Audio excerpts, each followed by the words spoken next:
USA Global TV and Radio proudly presents the Royally Rich Lifestyle Show, starring Ian Pelham Turner and Helena CHARD. Brought to you in part by the British School of Excellence, Investors in People.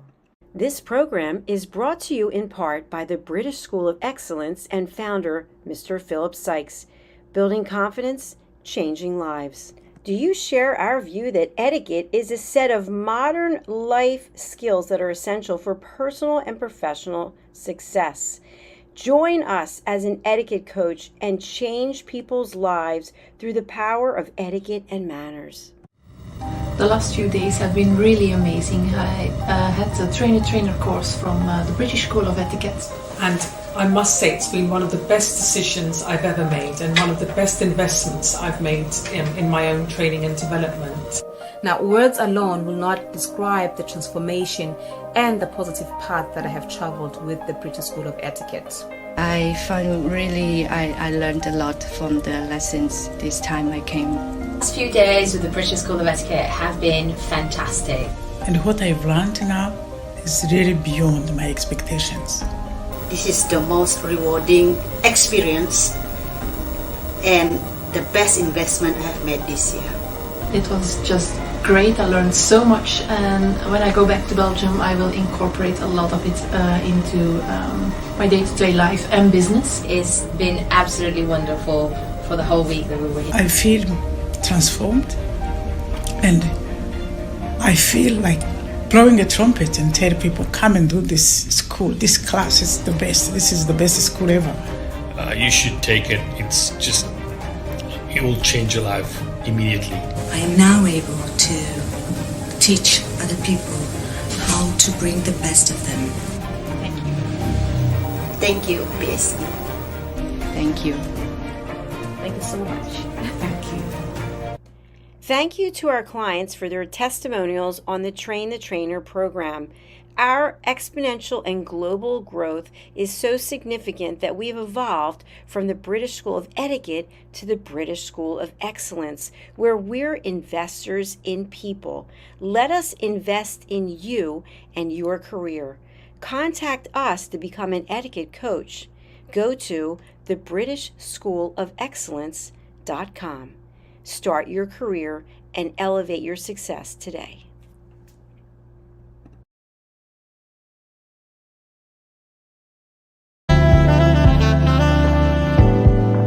Welcome to USA Global TV and Radio, where our mission is to provide education, entertainment, hope, and inspiration. USA Global TV and Radio connects you with experts and audiences all around the world every single day to help you succeed in business and to live a richer life. Visit us at usaglobaltv.com to learn about career and life-changing training and mentoring programs like the Listening Mentor. Subscribe to our newsletter to stay informed about our special programs and offers.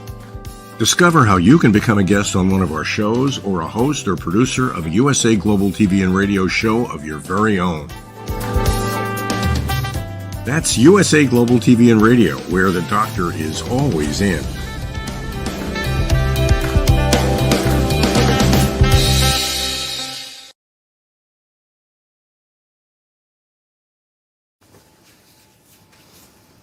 Rod Stewart sells a $70 million home. King Charles' possible shock message. A millionaire cuts his Christmas spending to just £2.8 million. And a jolly, fun royal weatherman. Well, all this and more on the Royally Rich Lifestyle Show on ALB UK television. From myself, Ian Pelham Turner. And from me, Helena CHARD. So let's roll the titles and let's get on with the show.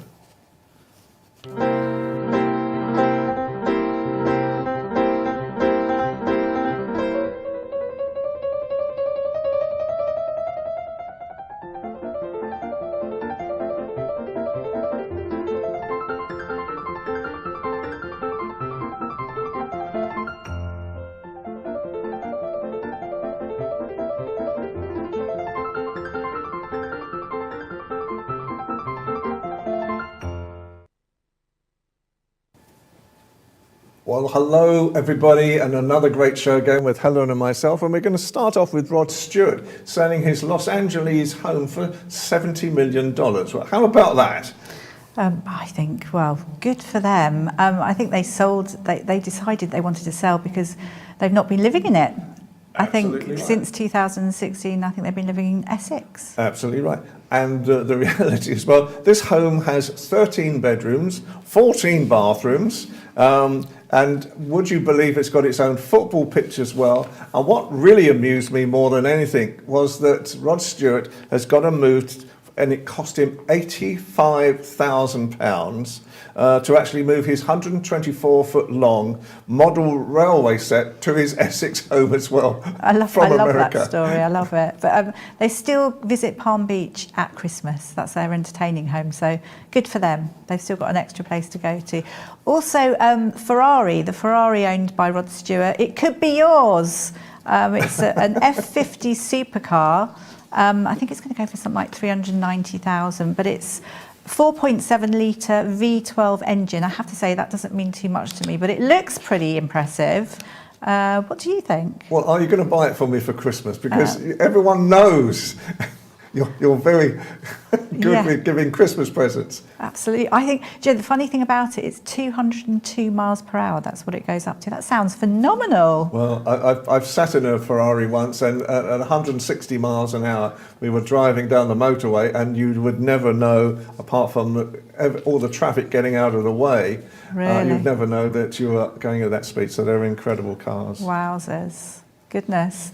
And obviously moving on to King Charles' 75. Absolutely. Goodness me. So it's been fanfare, fun and games, but as always, it's always work as usual actually. But all the royals, they always like to share it with the public, which I think is great fun. And we've got a nice video, I think, of him cutting his cake. This was actually the night before, where he was celebrating with lots of really special people who've done good in the community. And there were a few stars there. The lovely thing about it, people were sort of talking so highly of him, how he's just, I think there was Ramon Blanc and Jay Blaze, and they were just so excited and happy. People from the Windrush were there as well, and NHS 75. So really good fun was had by all. But he's launching a Coronation Food Project as well. He's launched the Coronation Food Project, which I think is absolutely super. And we heard about it by the Big Issue. There's a great picture of Charles on the front of the Big Issue, taken by Ranking of all people. And his idea is obviously we need to cut down on food waste, which would normally go into landfill. And so many mouths need feeding. So it's a good way of, trying to combat cost of living crisis. And I think this is what the 5 big supermarket chains have all come together to actually sort of support this project. They have, as well. and I think they both, King and Queen, they travelled to the Felix project. So they actually went to see how the food is distributed and how they give it out, collect and give out to people. So a really good need, and that's a 5-decade thing that they're doing. No, 5 year, not 5 decade. That's 50 years, isn't it? No, 5 years. 5 years. So really special and really kind. I think good for him. He's got a good heart. And he's been doing some special things this week. He has been doing lots of special things. So enter King Charles, weatherman to the BBC. I think it's he's absolutely brilliant at doing that. I think it was in Scotland, BBC Scotland, and it was celebrating 60 years. So shall we just watch this very briefly? Let's take a look at the weather forecast now. I'm delighted to say we've got a new member of our weather team tonight. Let me hand over to him now. Your Highness. Well, it's an unsettled picture as we head towards the end of the week. This afternoon it'll be cold, wet and windy across most of Scotland. We're under the influence of low pressure, and this weather front pushing northwards is bringing cloud and outbreaks of rain. The rain, of course, will be heaviest over the borders and around Edinburgh, where it could lead to difficult conditions on the roads. In the west, rain will be lighter and patchier. There will maybe a few drier interludes over Dumfries House in Ayrshire. Aha! There'll be snow for the higher ground of the Highlands and Aberdeenshire. The potential for a few flurries over Balmoral. Who the hell wrote this script? As the afternoon goes on. The best of the drier and brighter weather will, of course, be over the Northern Isles and the far north of the mainland. So a little hazy sunshine to the Castle of May and Caithness, but a cold day everywhere with temperatures of just 8 Celsius and a brisk northeasterly wind. Thank God it isn't a bank holiday. I think what do you think of that? Do you know what? What a natural. I think he's absolutely brilliant. So that was to If all celebrate else 60 fails years. and the Crown is deposed, Yeah. especially after the Crown show coming on this week as well, he may want to give up the day job and become a weatherman instead. I think he's perfect. Perfect. I think they set that up really, really well. And did King Charles, did he or did he not, get a call from his son, Prince Harry? There's much thought on this, and we would like to think that he did. I know that the newspapers and journalists and people are saying he has and he hasn't. You know, my fingers crossed, because we obviously would like them to. And I think from what People magazine in America was saying, that Meghan sent across a special family photograph as well, showing them all as well. And I think, quite honestly, yes, you will never know totally what is said between king and son, but hopefully that this is the start of the thawing of a situation. It would be good, it would be good. But I know that Charles had such a busy day, so who knows? And he doesn't use a mobile phone, so we'll see. Who knows? Who knows? One of those it might have been carrier pigeon, you know. So, but what really made me laugh this week was I just found this 15-20 second video, and this is William doing an event where he's crowd pleasing, going down a row, and let's just watch the video first. Oh my goodness. I didn't even remember when I was born.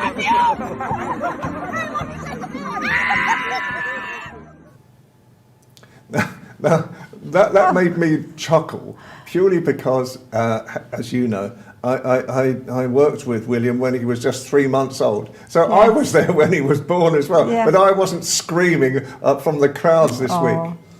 Lovely, so lovely. And I know that you'd found a story, Ian, and that was to do with millionaire Barry Druitt. I'll pass that over to you, I think. Absolutely. I read this thing in amazement because the millionaire Barry Druitt Barlow, he is worth apparently over 200 million, and he was born in a council home and has really made a very great success story. But he's been quite controversial as well over saying that people shouldn't worry about, and they should be trying to pay their bills rather than sort of buying strange things instead, or having some different services or what have you. And the reality is that last year he spent £4 million on his Christmas presents for his 8 children. This year he said, no, austerity has hit the house as well. So he's only going to be spending 2.8 million this year on his Christmas presents. But he's bought his wife, he's bought her a home in one of the, I think it was the Philippines, no, Bangkok, which was a 1.8 million apartment in Bangkok. And he also bought her a Rolex watch for £30,000.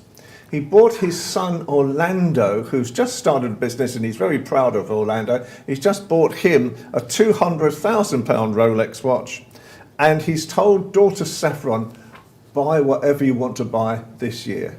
How about that for Christmas? Well, I would say I think his tips on just going out there and taking every business opportunity, because he's done very well for himself. But I would say it's not all about giving expensive presents. I think having royally rich social times with your family is really very important. And we've got, you know, Fit for a Princess, and I'm sure Princess Kate would love to visit this new Disneyland hotel in Paris. It's basically a hotel that's been there before, but it's reopening on the 25th of Jan 2024. This huge makeover.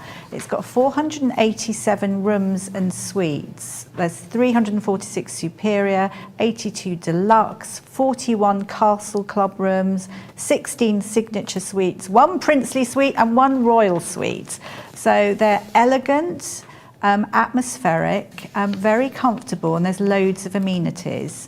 And there's special two things. There's like the Castle Club and also the Royal Kids Clubs, which, so there's magic and you can dress up. So for families, it's a super thing. But I think the important thing is it's a unique blend of immersive storytelling and world-class hospitality. But, you know, the feeling of being able to enjoy something like that, you can't beat experiences. Right. Well, as you know, I'm a Disney freak and a Universal Studios freak. Anytime I'm in America and I get the chance to, I go to Disneyland and so forth.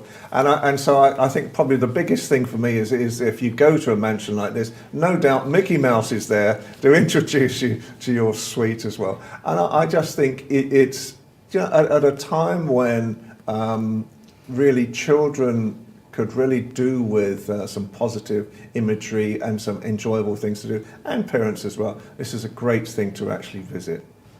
Absolutely. And moving on, Princess of Wales again. As we said, she would love to visit that hotel, but she gave a fabulous speech. She's got her Shaping Us, which she opened recently with her charity, and the Shaping Us National Symposium at the London Design Museum last night, I believe, where she gave an amazing keynote speech. I mean, really super.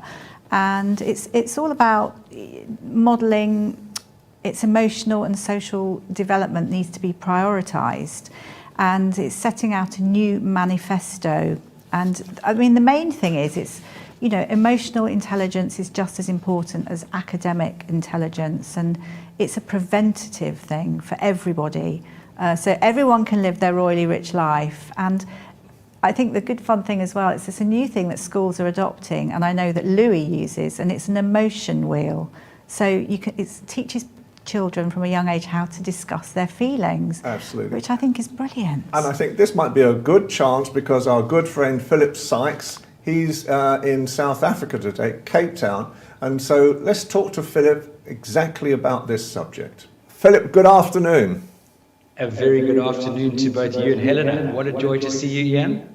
Bless you both, bless you both. And I think it's much more sunny there than it is, it's overcast and raining in London. So no doubt you've chosen the right time to be in Cape Town.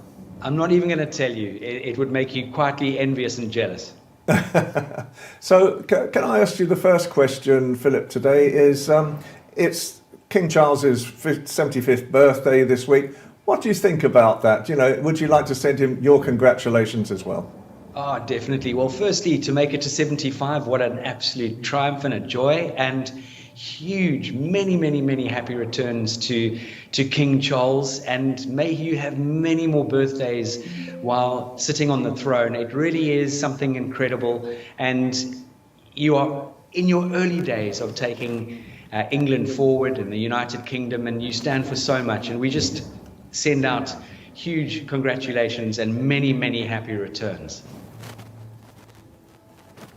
Helena. Philip, you look incredibly tanned, so I can see that you're somewhere exotic, South Africa, which is lovely. I just wanted to ask you, this is to do with Princess Kate in a way in her Shaping Us campaign, and she gave a keynote speech the other day at the Design Museum, and really talking about how important it is having emotional intelligence just as much as academia. I just wondered what your thoughts were in relation to kindness.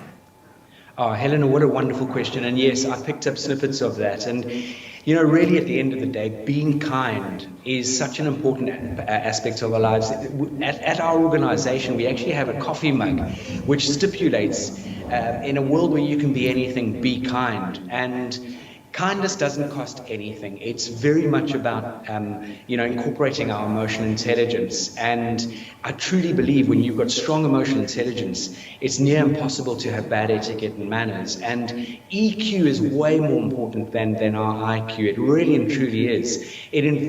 When you've got good emotional intelligence, it incorporates that amazing self-awareness and self-regulation and that beautiful word, empathy. And as you can appreciate, that wonderful Greek word empathia is all about mindfulness and being caring and kind and thoughtful and having very much a what can I do for you attitude.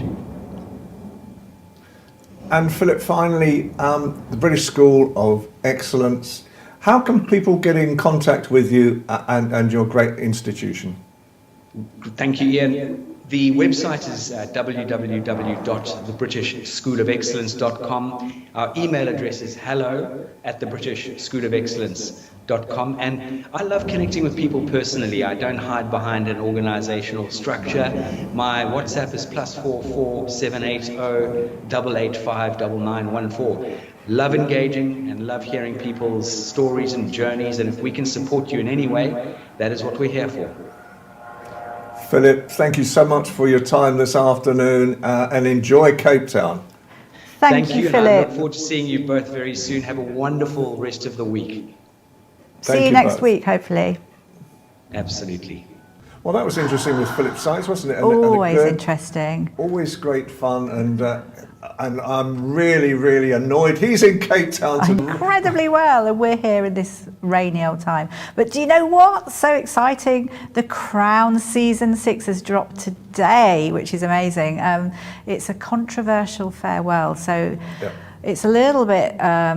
it's sad. It's sad for lots of people. But what I would say, I have heard actually from a few people, and I have caught a few glimpses as well, that Diana, who I believe is Elizabeth Debicki, I think that's the actress, if I got that right, apologies if not, she at that stage was a real fighter, was very, very strong. Jenny Bond actually mentioned this, because she knew her well at the time, that she was...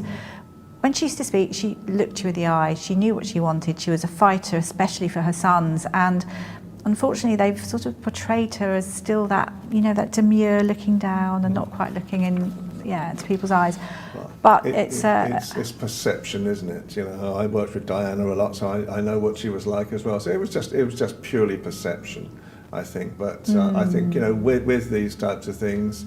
Let's be honest, never make a drama out of a crisis, but unfortunately they have done. They have done, and you can see the sort of car speeding through, and I think everyone will feel it in a certain way. Everyone's been given a role. I think actually the late Queen Elizabeth II's come off the worst in a way, because she was come off as quite austere. But anyway, we can catch up on that, can't we? Absolutely. We definitely can. Well, tell us about this tourist. This is hysterical. I actually find it really funny. So it's a mum and businesswoman, Lindsay Bennett. Now, I'm not too sure where she was staying with her husband, but it was a wonderful 5-star hotel in central London. So I can hazard a guess. But anyway, so they were having a great time and having a drink in the bar. It sounds like a great time. But I think the funny thing is she saw this cocktail, 1890 was the name of this cocktail. So she ordered it, and they were sat there very happy and excited. And the young chap bought a bottle of Cristal, which is very expensive, gold leaf 30-year cognac. Yeah, I know it well. Anyway, so also brought along a book that she had to sign, and she signed it. Anyway, so she had this drink, and apparently it was not the best, this cocktail, she said. But no one was more shocked than she when she received the bill. And it wasn't, as she thought, £18.90. It was £1,890. Can you believe it? I mean, she nearly fell off her seat. She felt terribly embarrassed. Her husband actually did a runner. I mean, not a runner as in didn't want to pay, but was so upset with her. And she had to speak to the barman and just to say that she'd made a mistake and she was so sorry. Apparently the manager came, and in the end she was let off, but it was a bit of an embarrassing situation, and unfortunately the barman was sacked, which I think is a bit sad. Goodness me. Well, let's finish off with it's Christmas on its way. It's Christmas, and it's Kew, and Kew Gardens is spectacular at any time of year. Definitely worth a visit. Absolutely. So let's see what Kew Gardens and light shows and Father Christmas are doing this year. At Christmas. Good evening and welcome to Kew. Slowly dying, and my dear, we're still divided. As long as you love me so, let it snow, let it snow, let it snow. Oh, holy night, the stars are brightly shining.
Well, so twinkly, love that. and that's Christmas for us, so great thank show. goodness for that. So first of all, can I thank Helena Castrati and ALB UK TV for actually putting the show together, and Dr. Jacqueline Kerbeck as well from USA Global TV as well for putting it out in America. And starting to hear we've got fans now in America as well, so how exciting. Yay, absolutely. Really fantastic news. Absolutely. Until next week. So from me, Ian Pelham-Turner. And from me, Helena Chard. See you Keep again. watching, keep watching, keep watching. Have a great day wherever you are in the world. Take care.